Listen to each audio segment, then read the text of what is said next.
মিষ্টি বাবা। বাবা নাস্তা করছি? হ্যাঁ করছি বাবা, তুই খেয়ে নাও। টুনটুনি নানু আয়। Nanu, my name is Mishti, not Tuntuni. মিষ্টি টুনটুনি। যা স্কুলে দেরি হয়ে যাচ্ছে, যাও।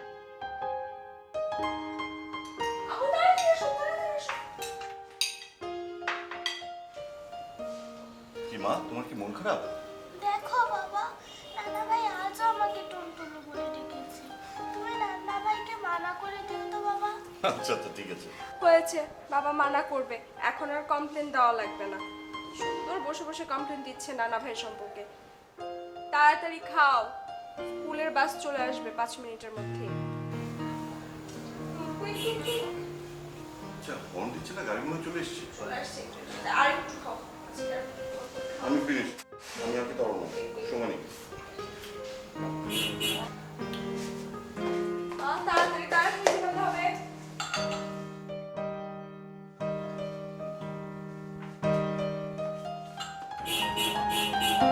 এই যে গাড়ি আসতে দিচ্ছে। দৌড়াও দৌড়াও দৌড়াও। ব্যাগ নিয়েছো, ব্যাগ? আসি বাবা, তাই আসি। Bye bye. দেখেছো, আজকেও রাস্তা পুরোটা কমপ্লিট করে নাই। এই বাবা মেয়ে প্রতিদিন লেট করে। আসলে সকালবেলা একটা ব্যস্ততা তো।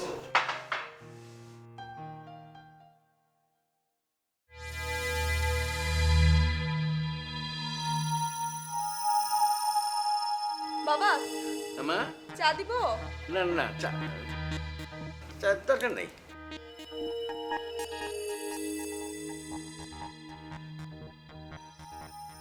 কি হয়েছে বাবা? কিছু না মা, কোনো সমস্যা? না না না কোনো সমস্যা না। কিছু লাগবে তোমার? না না এখানে কি লুকিয়ে রেখেছো? কই না বাবা আবার? মা, আমি হয়েছে কি, আমি পত্রিকা পড়ে এখানে রাখলাম না, কি করে কি থাক আমি। আচ্ছা ঠিক আছে, আমি তোমার জামাইকে বলবো না, আর একটা নতুন চশমা কিনে এনে দেবো। একটু সাবধানে থেকো বাবা।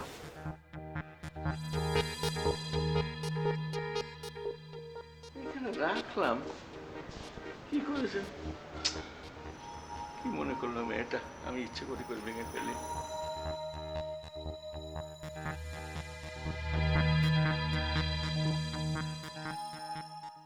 আচ্ছা ঠিক আছে, আমি না হয় বাসায় আসার সময় একটা নিয়ে আসবো, কিন্তু বাবার তো বয়স হয়েছে, চশমা মেনটেন করতে পারছে না।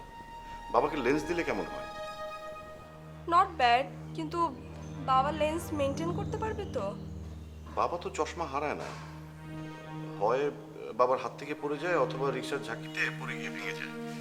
লেন্স দিলে আমার মনে হয় কি জানো, সেই সম্ভাবনাটা নেই। হুম, তা ঠিক। আচ্ছা তুমি কাল সকালে বাবাকে নিয়ে একটা আই হসপিটালে যাও, ভালো দেখে একটা লেন্স কিনে দাও।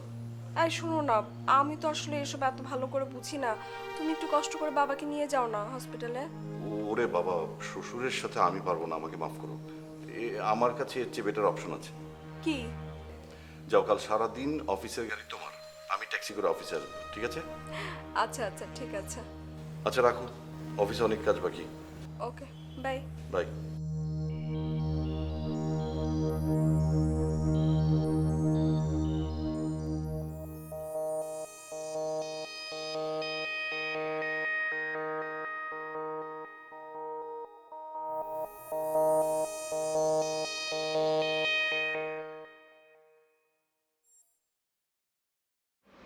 পেশেন্ট আপনার কি হয়? জি, আমার বাবা। ওনার চোখের ডাক্তার ওনাকে যেভাবে টেক কেয়ার করছে, ইটস ওকে। অ্যাকচুয়ালি ডক্টর, আমার বাবার প্রবলেমটা অন্য জায়গায়, একটু ডিফারেন্ট। উনি খুব ঘন ঘন চশমা ভেঙে ফেলছেন কিংবা হারিয়ে ফেলছেন, তাই আমি চাচ্ছি ওনাকে লেন্স পরানোর জন্য। আই থিঙ্ক এটা তার জন্য কমফোর্টেবল হবে। I C.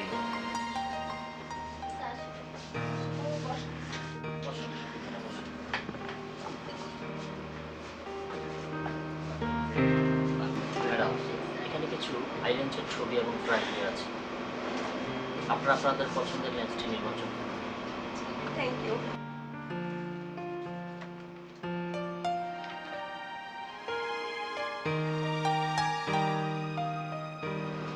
Doctor, if you don't mind, আমি একটু আমার হাজব্যান্ডের সাথে কথা বলতে পারি?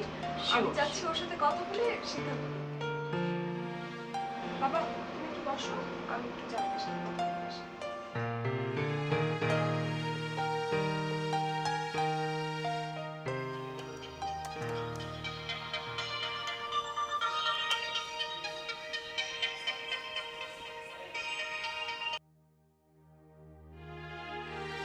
হ্যাঁ বলো।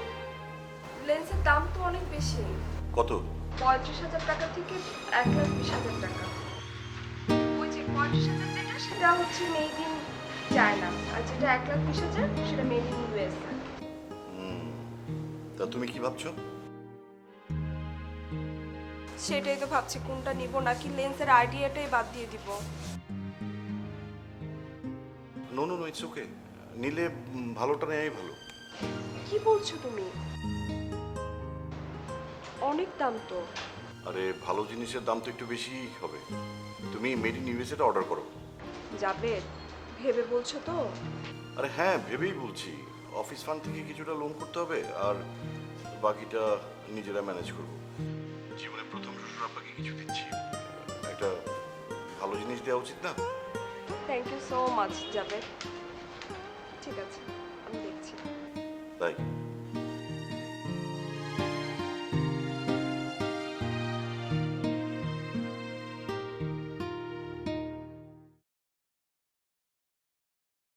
আসতে পারি?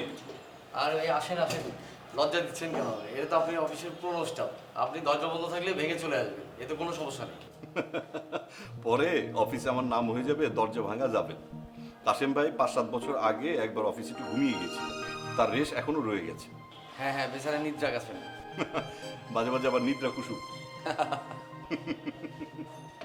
বলুন কি খাবেন, চা না কফি?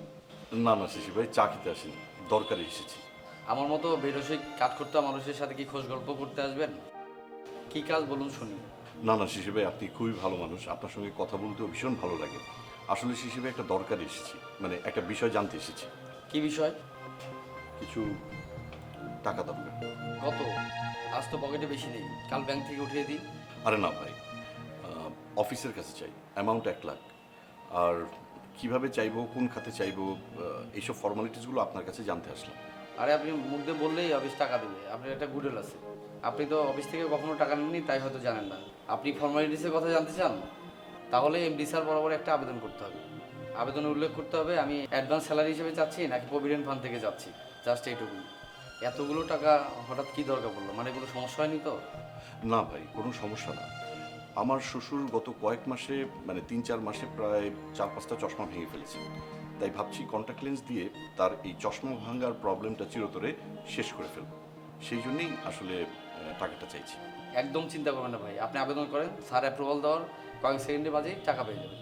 আপনি আপনার শ্বশুরের জন্য যা করেছেন তা শুনেছি, ওনার তো কোনো ছেলে নেই, স্ত্রীও গত হয়েছে অনেক দিন। আপনি যা করছেন ভাই, প্রশংসার দাবি রাখি। আরে না ভাই, আমি কিছু করছি না।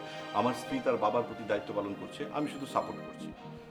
আমার তো বাবা নেই, আমিও একজন বাবা পেলাম। লাভের পাল্লাটা কিন্তু আমার বেশি। ভালো ভাই, আসি।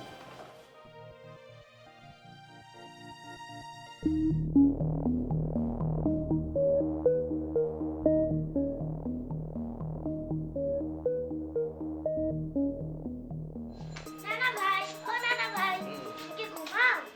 না তোমার চোখ লেগেছিল আমার মিষ্টি নানু ভাই, টুনটুনি নানু ভাই।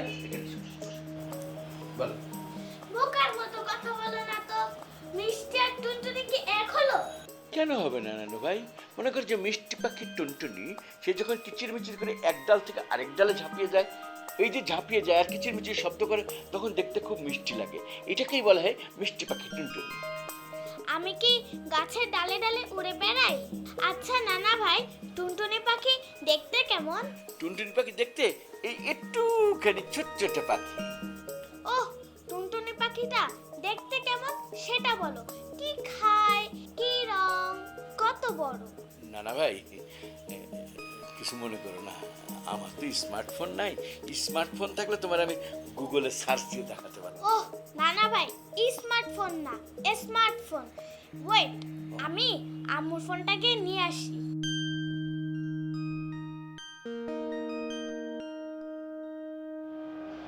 আজকালকার ছেলেমেয়েরা কত ট্যালেন্টেড, ওদের উচ্চারণও কত ভুল ছিল।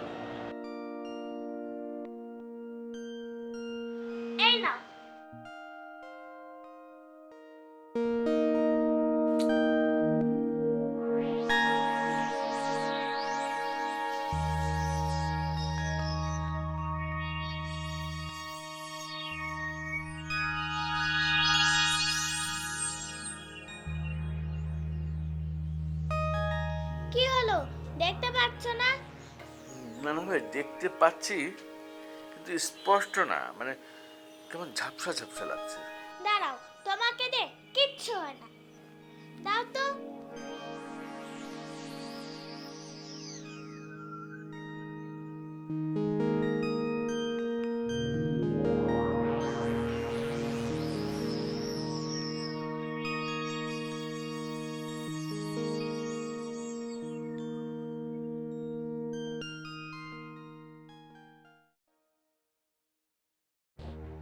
আঙ্কেল আসসালামু আলাইকুম, ভালো আছেন? ওয়ালাইকুম আসসালাম, ভালো আছি।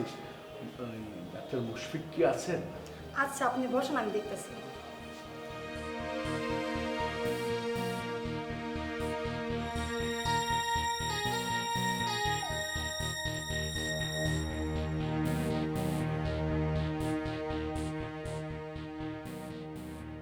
স্যার, ওই মুরব্বীটা দেখা করতে চান মুশফিক সাহেবের সাথে। কোন মুরব্বী? ওই যে গ্যাসের সাথে লেন্স লাগাইছে যে মুরব্বীটা। বলো স্যার হাসপাতালে নেই। কেন স্যার, সমস্যা? আমি তোমাকে যেটা বলছি সেটা করো। স্যার, উনি মুরব্বী মানুষ দেখা করতে চায়, কি বলতে চায় শুনুন একটু। তুমি যাও, তোমার কাজ তুমি করো, যাও।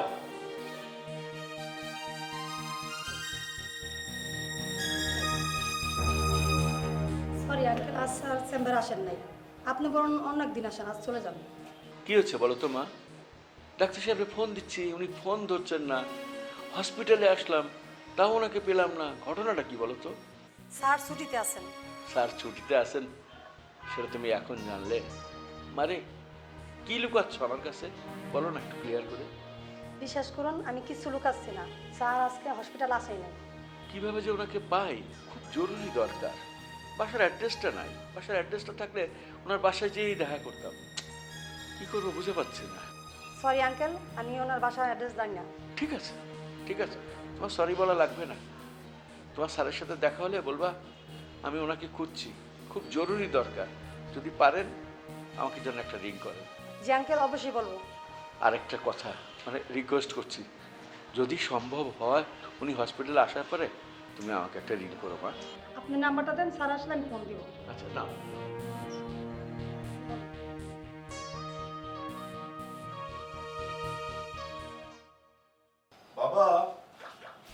বাবা, মিষ্টি, মিষ্টি, বলো বাবা। তুমি সবসময় মোবাইলের দিকে, মোবাইল নিয়ে এটা ওটা করার তাল থাকো না। তুমি যদি মোবাইল স্ক্রিনে সবসময় চোখ রাখো, তোমার চোখের তো ক্ষতি হবে মা। তাহলে কি করব বাবা? চুপচাপ কি বসে থাকবো? চুপচাপ বসে থাকবে কেন? হোমওয়ার্ক শেষ করো, গিয়ে যাও। বাবা, হোমওয়ার্ক শেষ, আর্ট শেষ, টিচারের কাছে পড়াও শেষ, এখন ফ্রি টাইম। এখন একটু গেমস খেললে কি হয় বাবা? মা, মোবাইল জিনিসটা ভালো না, চোখের ক্ষতি হয়, ব্রেনের উপর বাড়তি প্রেশার পড়ে। তাছাড়া এই স্মার্টফোন, গেমস, এইসব addiction is not good for health. তাহলে বাবা, আমি ফ্রি টাইমে কি করব? ছাদে যাবে, নিচে গ্যারেজে যাবে, গ্যারেজে গিয়ে বাচ্চাদের অন্য অন্য বাচ্চারা আছে না, তাদের সাথে খেলবে। কিন্তু আম্মু একা ছাদে যেতে নিষেধ করেছে, আর এই বাসার কোনো বাচ্চারা নিচে খেলতে যায় না। না, মা যেহেতু একা ছাদে যেতে নিষেধ করেছে, তাহলে না যাওয়াই ভালো। তাহলে আমি কি করব বাবা? আমি তোমাকে ছাদে নিয়ে যাব, অথবা তোমার আম্মু তোমাকে ছাদে নিয়ে যাবে। বাবা, তুমি প্রতিদিন সন্ধ্যার পর বাসায় ফেরো, আর আম্মু সারাদিন কাজে ব্যস্ত থাকে। আচ্ছা, তোমার আম্মুকে একটু ডাকো তোমার। আম্মু তো পাশের বাসার আন্টির কাছে গিয়েছে। ওকে, চলো, আজ তুমি আর আমি ছাদে খেলা করবো। ওকে বাবা, চলো। এক কাজ করবো, এখন থেকে আমি অফিস থেকে তাড়াতাড়ি বাসায় চলে আসবো। আমরা এসে বাসায় লুডো খেলবো, একটা ক্যারামও কিনে ফেলতে পারি, সবাই মিলে ক্যারাম খেলবো। তাহলে তো খুব মজা হবে, নানা ভাইও আমাদের সাথে খেলবে। অবশ্যই, নানা ভাই না খেললে তো দুটো টিম হবে না, আর দুটো টিম যদি না হয় তাহলে আমাদের টিমের সঙ্গে কে খেলবে? কি মজা বাবা, কি মজা। চলো, এখন ছাদে গিয়ে গায়ের মিষ্টির হাওয়া মাখিয়ে নিয়ে আসি। চলো, স্যান্ডেল পরে নাও।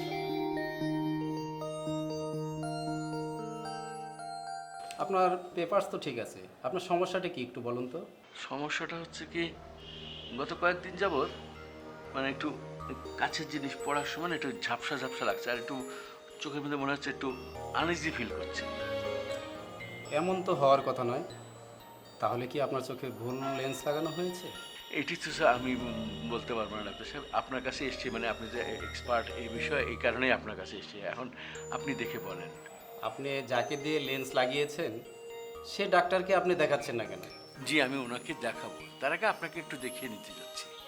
বিলো অ্যাভারেজ কোয়ালিটি অ্যাকচুয়ালি খারাপ না, এর চেয়ে ভালো মার্কেটে আছে। ইম্পসিবল না, এটা তো হতেই পারে না। আমি সবচেয়ে কস্টলি, সবচেয়ে দামিটা সেটাই আমি লাগাতে বলেছি ওনাকে। নো নো নো, ভুল হয়েছে। ওয়েট, এই আপনাকে অনলাইনে মার্কেট প্রাইসটা দেখাচ্ছি।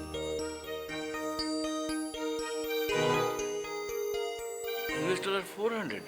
তা আপনার কাছ থেকে কত নিয়েছে? না ওই রকমই নিয়েছে, বেশি নেয়নি আর কি। ও তাহলে তো আর কোনো কথাই নেই। পরবর্তীতে কোনো সমস্যা ফিল করলে ওই ডাক্তারের কাছেই যাবে। ঠিক আছে। ওকে।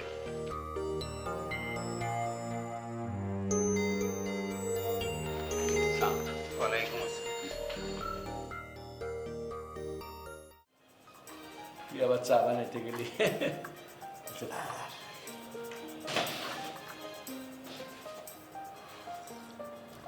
এবার বল তোর কি জরুরি কথা।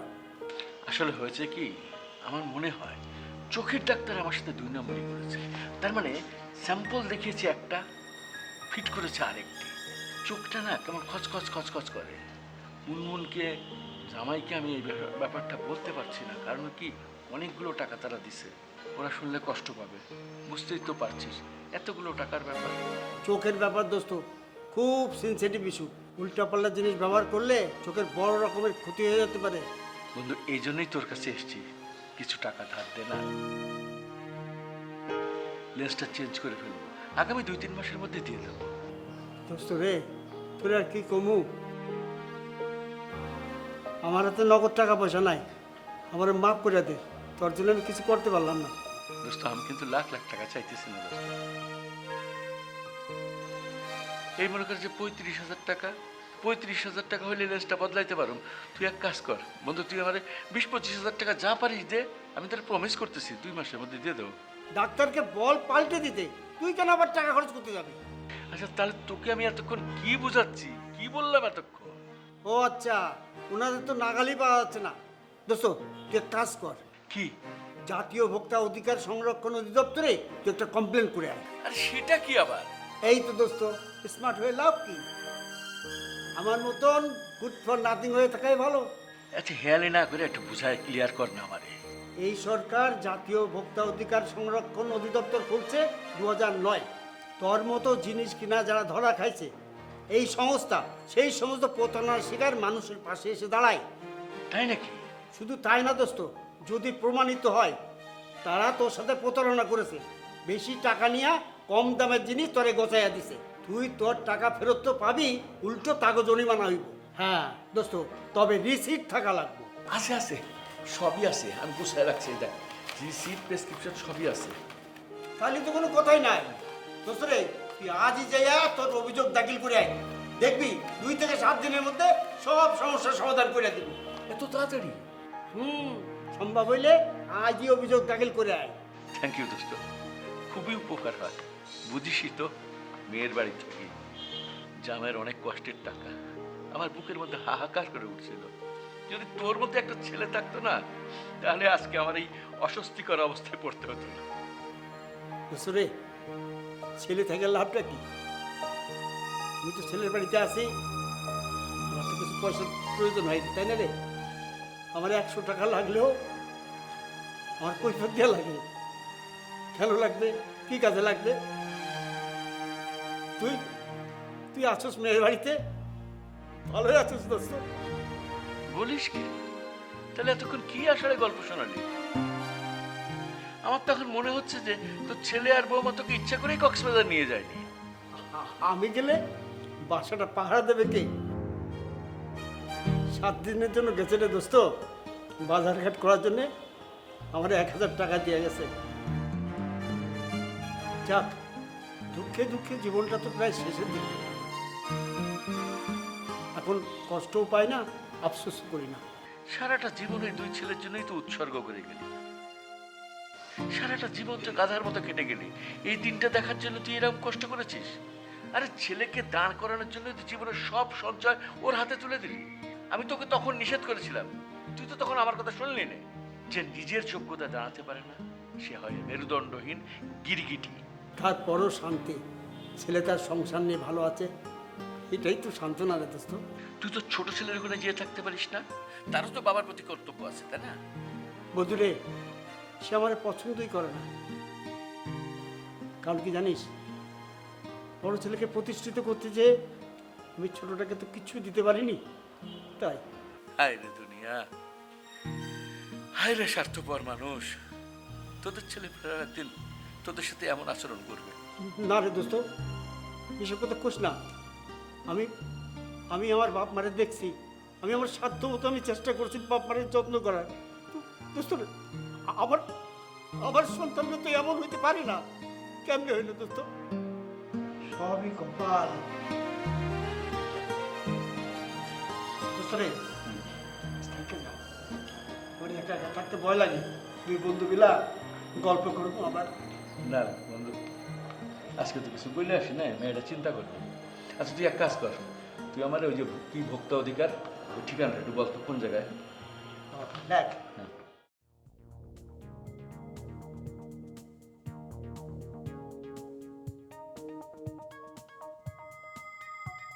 তারপর সাতটা 2 দিন পরে আমার মেয়ে আমার নিয়ে ওই হসপিটালে ডাক্তারের কাছে গেছে। যাওয়ার পরে এই লেন্সটা এটা কেমিক্যাল 1,20,000 টাকা নগদ দিছে স্যার। দেওয়ার পরে এইটা দিচ্ছে স্যার। আপনার কাছে রিসিট আছে নাকি? জি স্যার, রিসিট এই যে রিসিট আমি আনছি স্যার সঙ্গে করে। এই যে আমরা প্রতারিত হয়েছি স্যার। 1,20,000 টাকা নগদ নিয়ে স্যার কম দামি লেন্স ধরা দিছে। আমি স্যার রিটায়ার মানুষ, মেয়ের জামাই বাড়িতে থাকি স্যার। বিষয়টা হলো স্যার, জামাই একটা বেসরকারি কোম্পানিতে চাকরি করে স্যার। আমার নিজের কাছে লজ্জা লাগছে স্যার। 1,20,000 টাকা দিয়ে আমার লেন্স কিনে দিচ্ছে, সেটিও স্যার ঠিক মতো না। একটা কিছু করেন স্যার আমার জন্য স্যার, করেন স্যার। আপনি কিভাবে নিশ্চিত হলেন যে আপনার সাথে প্রতারণা হয়েছে? আই মিন, আপনার সাথে যে দামটা বেশি রাখা হয়েছে এটা আপনি কিভাবে বুঝলেন? স্যার টেস্ট করার সময় আমার যে লেন্সটা দিছিল সেটা স্যার আমি ব্যবহার করে মানে ওই সময় খুব কমফোর্ট ফিল করছিলাম স্যার। চোখের মধ্যে একদম একটা ইয়ে ছিল স্যার। পরে যখন এই লেন্সটা যখন আমার দিছে স্যার, এটি ব্যবহার করে আমি ওই সুবিধাটা পাই নাই স্যার। পরে আমি একজন আইএস স্পেশালিস্ট এটা দেখাইছি, উনি স্যার অনলাইনে চেক করছে, চেক করে উনি কইছে যে এটার দাম অনেক কম স্যার। যদি তাই হয়, আপনার কথা অনুযায়ী হয়, যদি দেখা যাচ্ছে আপনি প্রতারিত হয়েছেন, তবে আপনার এটি আমাদের আবার আমরা বিশেষজ্ঞের পরামর্শ নেব। একই সাথে যে আমাদের যে অফিসে যে শুনানি হবে সেখানে আপনি সব কাগজপত্রগুলো শো করবেন। একই সাথে আমাদের যে তদারকি দলটা যাবে তারা কিন্তু এটা দেখবে। আর আপনার যদি অভিযোগ প্রমাণিত হয় তাহলে আপনি অভিযোগকারী ভোক্তা হিসাবে আপনি জরিমানা 25% অর্থ পাবেন। তো এখানে বিষয়টা হলো জরিমানা অর্থ পাওয়া না। আপনাকে আমি সাধুবাদ জানাই এই কারণে যে আপনি এখানে প্রতারিত হয়েছেন ভেবে আপনি এসেছেন। আমাদের দেশের সকল মানুষজন যাতে এইভাবে আস্তে আস্তে এগিয়ে আসে, এইভাবে এগিয়ে আসলে আসলে পরিবর্তন আসবে। আমরা সবসময় বলি যে জনগণ জাগলে বদলাবে দেশ। Thank you sir. ঠিক আছে, অসুবিধা নেই, টেনশন করবেন না। আমার দুটো শুনানি আছে, এগুলোর পরে আমরা বেরোবো, আজকেই বেরোবো, বলে দিচ্ছি আমি।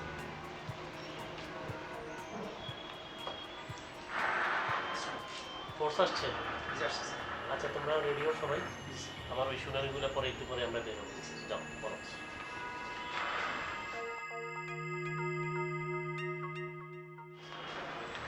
হ্যাঁ মা, একটু একটু ব্যস্ত আছি মা, এই একটা কাজ নিয়ে ব্যস্ত আছি।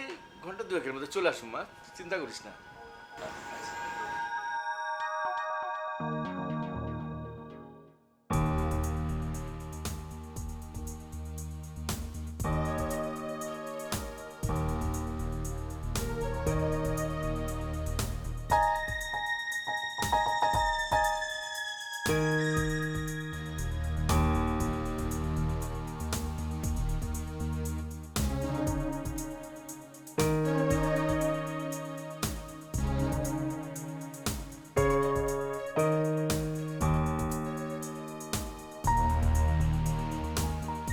আসসালামু আলাইকুম। আমরা জাতীয় ভোক্তা অধিকার সংরক্ষণ অধিদপ্তর থেকে এসেছি। আমাদের অফিসে আপনাদের এখানকার একটা অভিযোগ আছে। যে আসলে আমরা তদারকিতে এসেছি, আমাদের সাথে এই যে আমাদের অফিস স্টাফগণ আছে, ফোর্স আছে। আপনি? জি আমি স্যার জিনি আক্তার। জিনি। আচ্ছা জিনিয়া, দেখেন তো আপনাদের এখানে এই যে রসিদটা, এটা কি আপনাদের অরিজিনাল রসিদ? আমরা এটা যাচাইয়ের জন্য এসেছি।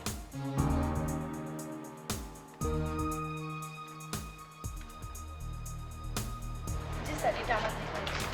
এটা না? আচ্ছা ঠিক আছে, আপনাদের সিও সাহেব বসে গেছে জি স্যার 2 তলার দোতলায়। 2 নম্বর। আচ্ছা থ্যাংক ইউ, আমরা একটু ওনার সাথে দেখা করতে যাচ্ছি। হ্যাঁ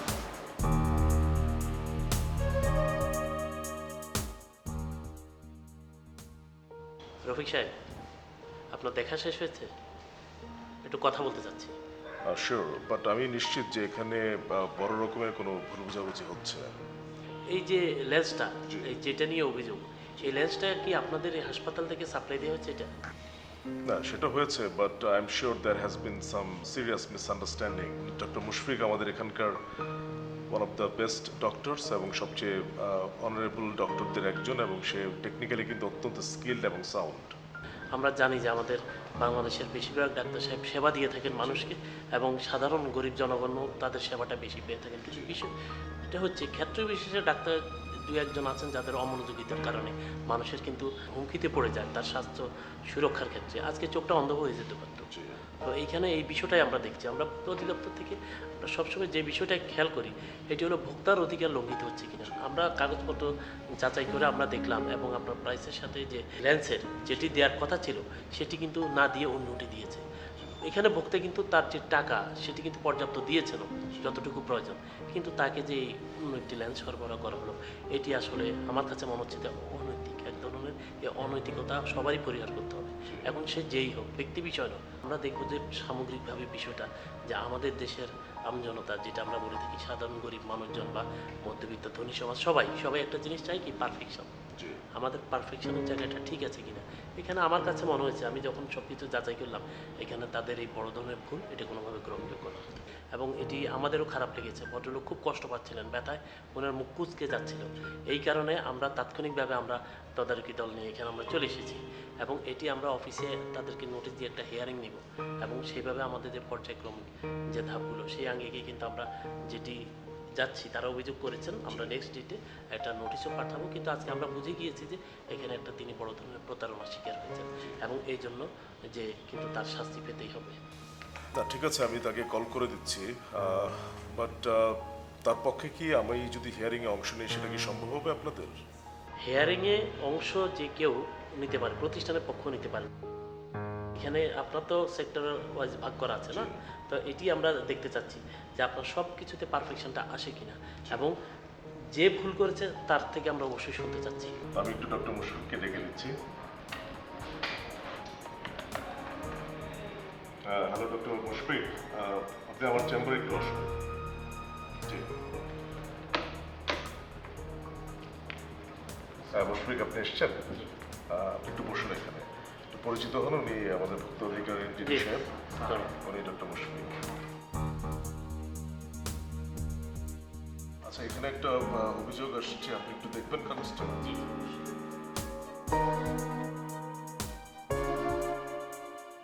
স্যার, এটা অনিচ্ছাকৃত ভুল।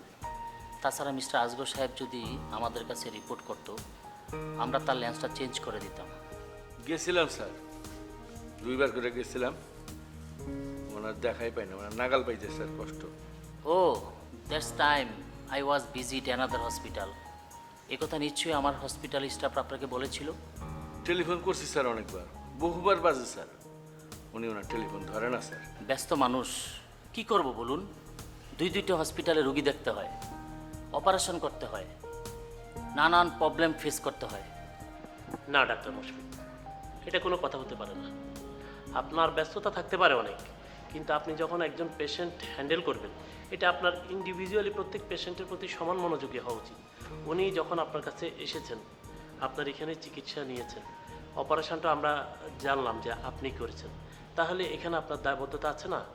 আপনি বাইরে যত কিছুই করেন, পেশেন্ট যখন আপনার কাছে এখানে ধরেন যে কলও করেছিল, জানিয়েছিল, হয়তো না হতে পারে, আপনার এখানে যে প্রতিষ্ঠানও জানিয়ে গিয়েছে, তাহলে এই যে একজন পেশেন্ট কষ্ট পেল, এই যে একজন পেশেন্ট তার সমস্যা হচ্ছে, তাহলে আপনি শুধু অপারেশন করে কি খালাস? পরবর্তী পর্যায়ে পেশেন্টের লোক আপনার জন্য যখন আপনার এখানে ধর্ণা দিল, আপনাকে না পেল, তখন তার দেখা গেল যে এই যে চোখে সমস্যা হয়ে উনি প্রায় অন্ধত্বের পর্যায়ে চলে যেতে পারতেন। উনি না উপায়ন্তর না দেখে আমাদের অফিসে এসে অভিযোগ করলেন, আর আমরা এসে কী পেলাম? আমরা এসে যে চিত্র পেলাম এটা একেবারেই অন্যদিক। যেখানে আমরা দেখি বাংলাদেশের যে ডাক্তার সমাজ সবচেয়ে বেশি পরিশ্রম করে থাকছেন, তারা গ্রামের গঞ্জে এই যে গরিব রোগীদের সরকারি হাসপাতালে দেখুন মানুষ কত সেবা পাচ্ছে। ফ্লোরের মধ্যে শুয়ে থেকেও কিন্তু ডাক্তাররা সারাদিন রাত প্রত্যেকটা ক্ষেত্রে দুর্যোগের সময় তারা সবাই এভাবে সার্ভিস দিয়ে যাচ্ছেন। আপনাদের মতো 2-4 জন মানুষের জন্য যদি এমন অনাস্থা আসে, এই যে একটা হাসপাতাল মালিকপক্ষ কত লগ্নি করেছেন, আর আপনি সেখানে কি করছেন? আপনার অনেক ব্যস্ততার কথা বলছেন, এটা কি ঠিক হলো? স্যার, ভুলটা সম্ভবত আমার স্টাফরা করেছে, এই জন্য আমি কোনোভাবে দায়ী না। ভুল কে করলো এটা কিন্তু আমরা সবাই ইতিমধ্যে বুঝে গেছি। আপনার স্টাফ আপনার টিমের অংশ। আপনি যখন তাদের উপরে দায় বর্তাচ্ছেন তখন আমার আরও খারাপ লাগলো। এটা পেশাদার মানুষের কথা না। Please be sincere. I am sorry sir. It's okay, এটি আসলে এখন সরি পর্যায়ে নেই। আমরা যে অভিযোগ পেয়েছি এটি জাতীয় ভোক্তা অধিকার সংরক্ষণ আইন 2009 অনুযায়ী যে অভিযোগের শুনানি শেষে যেভাবে ব্যবস্থা নেওয়া হয়, আমরা আজকে তদারকিতে এসে প্রমাণ পেয়েছি এবং সেই অনুযায়ী ব্যবস্থা হবে। স্যার, দয়া করে যা করবেন আমার সামাজিক মানমর্যাদার কথা একটু চিন্তা করে করবেন প্লিজ স্যার। অবশ্যই আমরা ভোক্তা অধিদপ্তর থেকে কাজ করি আসলে পারফেকশন লেভেল হাই করার জন্য। এখানে সবার পারফেকশনটা ঠিকমতো আসছে কিনা আমরা সেটি দেখার জন্য কাজ করি, জনগণের যে অধিকার রক্ষার জন্য ভোক্তা হিসেবে। তো এখানে আমরা সেভাবেই দেখব এবং আমরা সব কিছু মিলিয়ে আমাদের আসলে বিবেচনা বোধ, আমাদের যে যখন আমরা যে সেটা আদেশ দেওয়ার সময় এই বিষয় সবগুলো এই মাত্রাটুকু দেখে কিন্তু আমরা সেখানে বিচারটা করে থাকি। হ্যাঁ, আমি স্বীকার করছি, I deliberately made this mistake. I am sorry. হ্যাঁ মা, বাবা, এত কিছু হয়ে গেল, তুমি আমাদের কিছুই জানালে না। কি বলবো বল, জামাই বাবাজির এত কষ্টের টাকা আমার না খুব খারাপ লাগছিল। এখন মনে কর যে শান্তিতে ঘুমাইতে পারবো। বাবা, সত্যি তুমি খুব সাহসিকতার পরিচয় দিয়েছো। না, এ আর এমন কি, সাহসিকতার পরিচয় তো কিছু না। সবচেয়ে বড় কথা হচ্ছে কি, শক্ত হয়ে দাঁড়াতে এবং অন্যায়ের প্রতিবাদ করতে হবে। তা না হলে বিশ্ব দরবারে বাঙালি জাতি কোনোদিন মাথা তুলে দাঁড়াতে পারবে না। আমি সেটাই করি।